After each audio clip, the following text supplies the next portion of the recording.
Hola, hola! Welcome to the Breakthrough Brand Show. I'm Fabi Paolini, and my mission on this podcast is to give you the behind-the-scenes stories, anecdotes, and unique perspectives behind building a premium brand that makes a real impact. I believe that when you create a message that is aligned with your truth, you can have the breakthroughs that changes lives. Each week, me and my guests share with you how we're making an impact with our message and the stories behind our success. So that being said, let's dive into today's episode. Good deal. Me too. Well, today I have Dave Molenda, who is the founder of Positive Polarity. I like that name, a coaching or training firm that brings solid growth to companies from over 30 years of real world experience. I'm super excited to have you here, Dave. Tell me in your own words what it is that you do and how you help people. Well, I started when I was 4, so that's because I'm only 34. So, okay. Of course. I really wish, right? Yeah, actually, it's interesting because there's a lot of people that grow by mistake. They're not intentional with their growth. So I wrote my book, Growing on Purpose, to help people grow on purpose, to be very intentional about it. You want to look back and see how you grew, and so you're able to replicate that if possible. So just a bunch of fun stuff around growth and trying to, scale businesses in life. That's great. So which areas specifically do you focus on the most in terms of business growth? Yeah, for sure. I look at there's 3 chunks to a company. There's the product and service is 1. There's the team that actually delivers that is 2. And then there's the customer that pays for it, enjoys it, whatever. So we focus on the customer experience and we focus on strengthening the team. So those are our 2 areas that we focus on here for Growing on Purpose. Perfect. Okay, so let's kind of unpack both of these places because I'm kind of curious. Let's start with your team. Tell me a little bit about what are some of the things to look out for when you're growing your company in terms of your team? Like, is it hiring too fast or hiring too slow, or it's not maintaining company culture? What are some of the things that we need to be on the lookout for in terms of growth? Yeah, for sure. I think a lot of people, entrepreneurs, I don't know if you've heard this, but I've heard this a lot. Boy, I wish my team was more like me. Yeah. And so you want to clone yourself. Right, exactly. You want to clone yourself. Well, the problem is like for me personally, if I clone myself, if there were 10 people on my team and I had 10 of me, I'd have a wall full of Post-it notes. And none of those ideas would ever get implemented because I'm not an implementer. I have people that do that. So that's what's unique, is that I think that we want to build a team like us, but in reality, we need to build a well-balanced team. We use DISC personality profiling a ton. And so I think of it as, you want all these different quadrants covered because, again, my team of 10 of me, we'd have pages of great ideas. We'd have Post-it notes everywhere, but nothing would get implemented. So one of the things you want to make sure in your team is that you have a team that's well-rounded as best as you possibly can. That's interesting. Yeah, go ahead. No, are we going to do this, Dave? Sure, why not? No, I was going to say that it's interesting because I think that I could see how that would be a very common, I don't know if mistake, but a very common incorrect way of doing things, right? You're like, let me look. Blind spot. That's a word. Let me look for a version of me to do this work. And I think that precisely having a team is about having people with different areas of expertise that can look at those blind spots that you can't see because that's not your area of expertise necessarily. Absolutely. Yeah. So what are you really strong at on your team? What's one thing that you're strong at? Me personally? Yeah, you personally. I'm great at executing. Okay.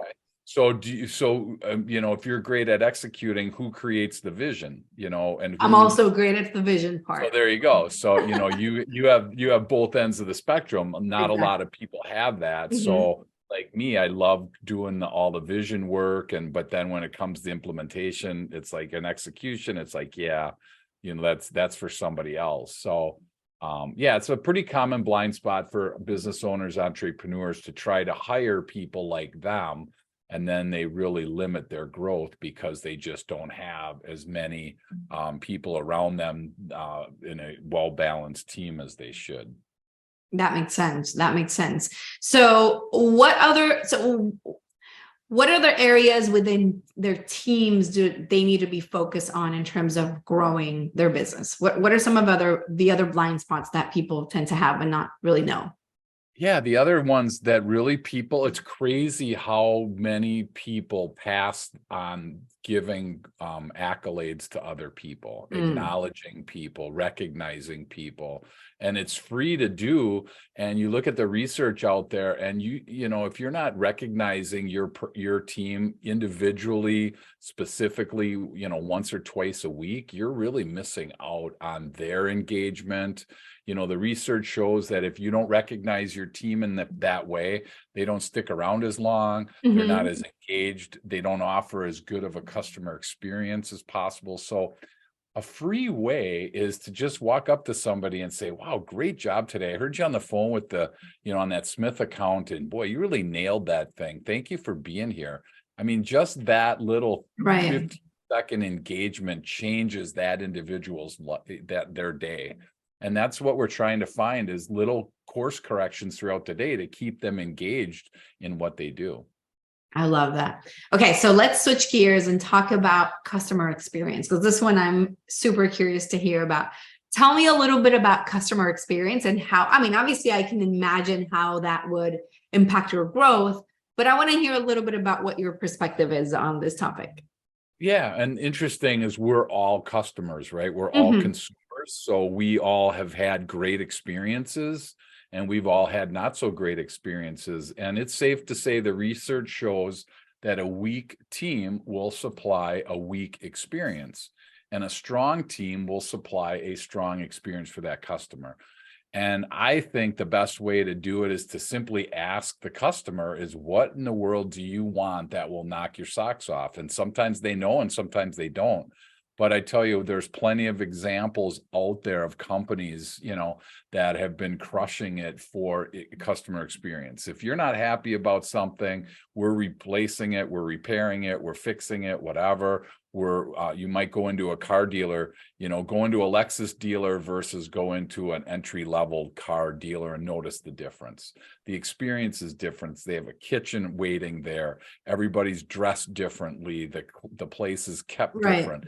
All these different things in that experience. It starts from, what does your, you know, website look like? Or, you know, what's the first experience I have when I walk into your place if you have brick and mortar? And what's it like when I pick up the phone? You know, I mean, we've all probably gone to Taco Bell and bought a taco and not had the best experience. No offense to Taco Bell. But that's a different experience than if you go to Morton Steakhouse, right? There's just two totally different experiences. And neither one's right or wrong, but for, you know, a lot of people right now, 2/3 of the people that they polled said people will pay more for a better experience. Of course. Yeah. A lot of companies are really glomming onto that research and jumping at the opportunity to build up that and make it better at every step. You know, when we go to the Lexus dealer, there's food there, there's, you know, beverages there. There's a work area for you to set up your laptop and do work. I mean, they figured it out rather than you just sit, you know, on a chair somewhere and wait for something to get done on your car. It's just two totally different ways to look at it. Absolutely. You know, and it's so interesting because I think that there's so many details within that customer experience that people often overlook. And, you know, from my perspective, as somebody who has her business online and has funnels and, you know, systems and email follow-up and customer journey, like the whole thing, there's so many little touch points that really will say a lot about who you are. So for our listeners, if you're, you know, for example, running ads, you want to look at your ad copy, you want to look at the ad image, you want to look at the copy on the landing page, the images on the landing page, the fonts that you're using on the landing page. Then when Yep. somebody signs up for the thing, what happens? Where does it redirect people to? How does the video show up? What quality images are you? So all of these little details and touch points that tell people who you are. And Right. I'll tell you something that happened to me actually this morning. I was talking to a client of mine, and he was having an issue with the video that he has on his website. And I thought, I wonder if something's wrong with the video company, right? With Wistia is what we were using, because it's Sure. weird that the video isn't loading. So I went to my own website where I also use Wistia, and I was like, let me see if it's down for me as well. And as I load the page on the mobile version of my on that specific page, I noticed that there's a bunch of things that are not supposed to be there on that page. And I'm like, Yep. wait a minute, I've had Yep. this page for 6 months running ads to this. Sure. Yep. And there's all of this random copy at the top. And I'm like, oh my gosh. And it's these details sometimes that are so small that will affect. I mean, fortunately, it's been working great regardless of that. That tells Right. me, like, I immediately fixed it and Sure. made a note, like, okay, we want to evaluate what happens after today, because obviously for there is sure. stuff that's not supposed to be there. But there's so many details in terms of building that customer experience that are fundamental that we overlook. Well, and I tell you what, I don't know about you, but I get hit up every day on LinkedIn from somebody for something. They want to sell me something. Oh, yeah. Which is fine, right? But I get a kick out of the people that say, hey, Dave, I see you're in the roofing industry.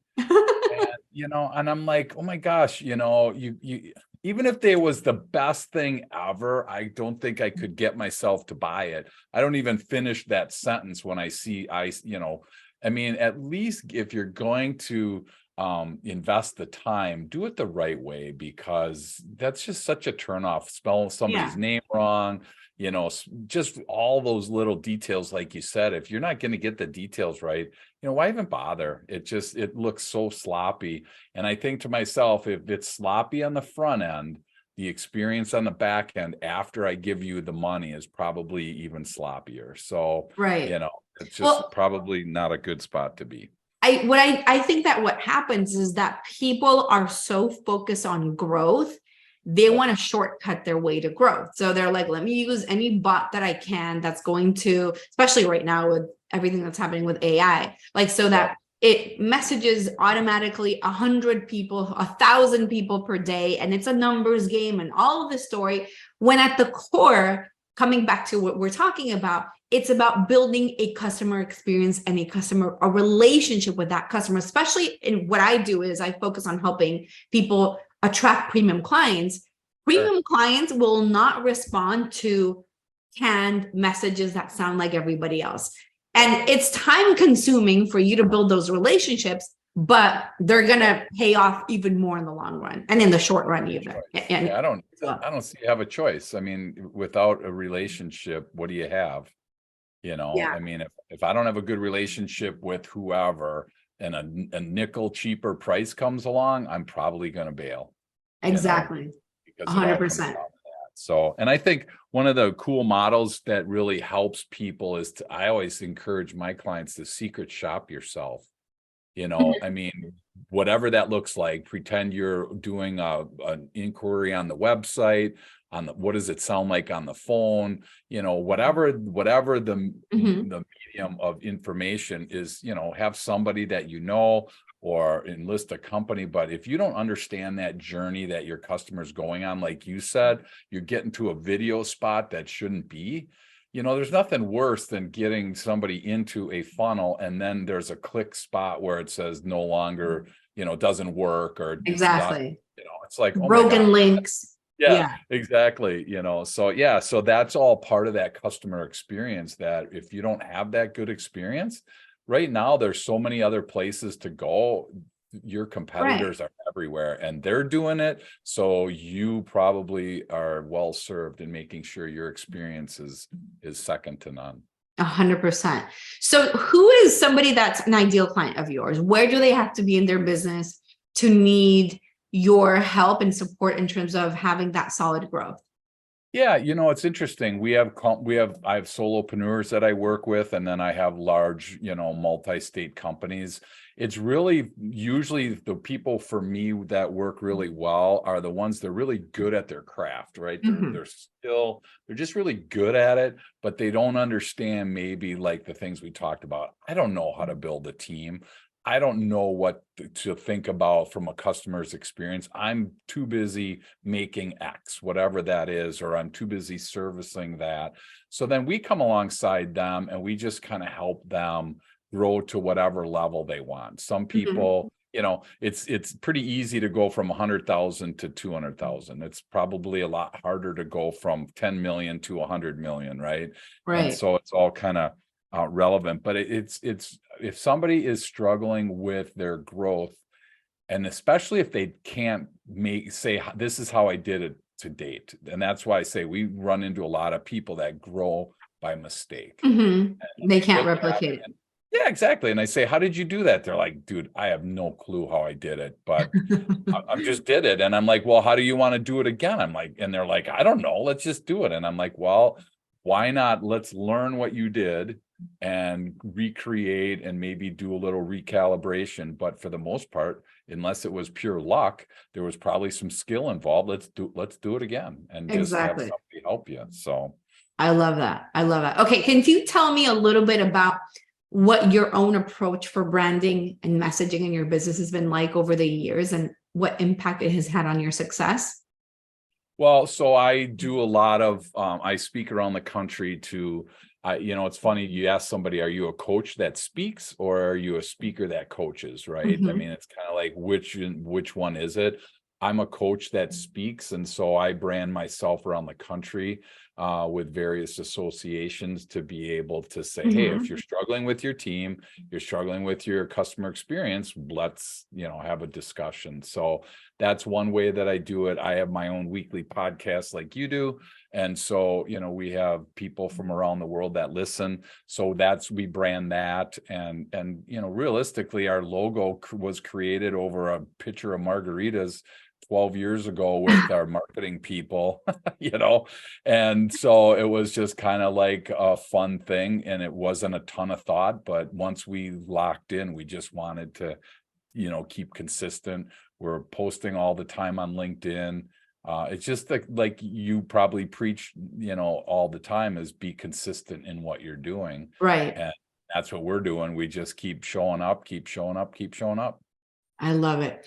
Okay. So last question that I have for you, kind of switching gears, but I'm going to go there.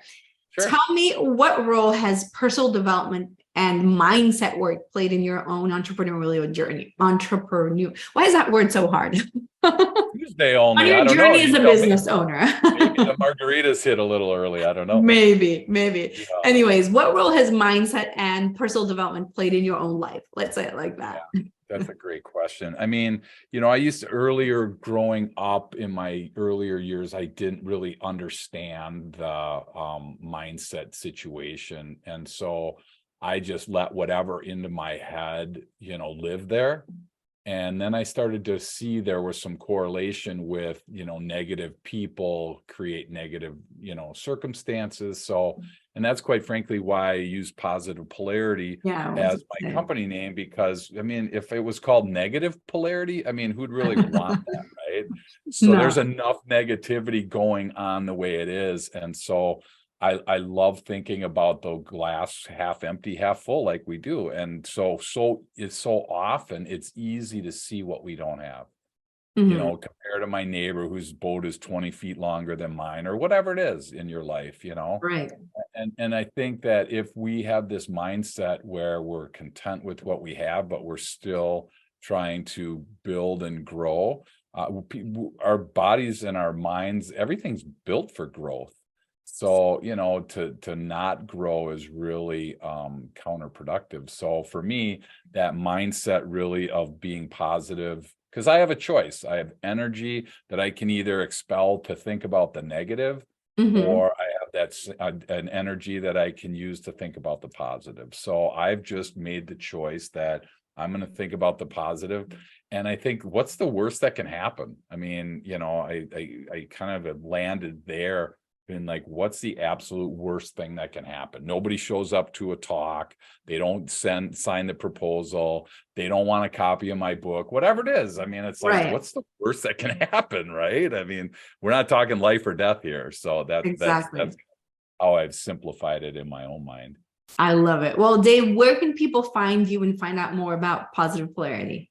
Yeah, if you go to positivepolarity.com, that's the easiest spot. We're there. And I wanted to be able to offer, if anybody that's listening, if they want a free disc assessment, they're normally a couple $100, but for your listeners, I wanted to offer that. So we'll put that link in the show notes for you. And if you're interested in learning where your personality fits, and it's a lot of fun. You get like 60 pages about yourself. Yeah, That's it's kind of like overwhelming at first, but when you break it down into what's going on, it's actually really a powerful tool to help you in your career. So I just, as a gift to your listeners, I wanted to make sure that if they want it, it's there for them.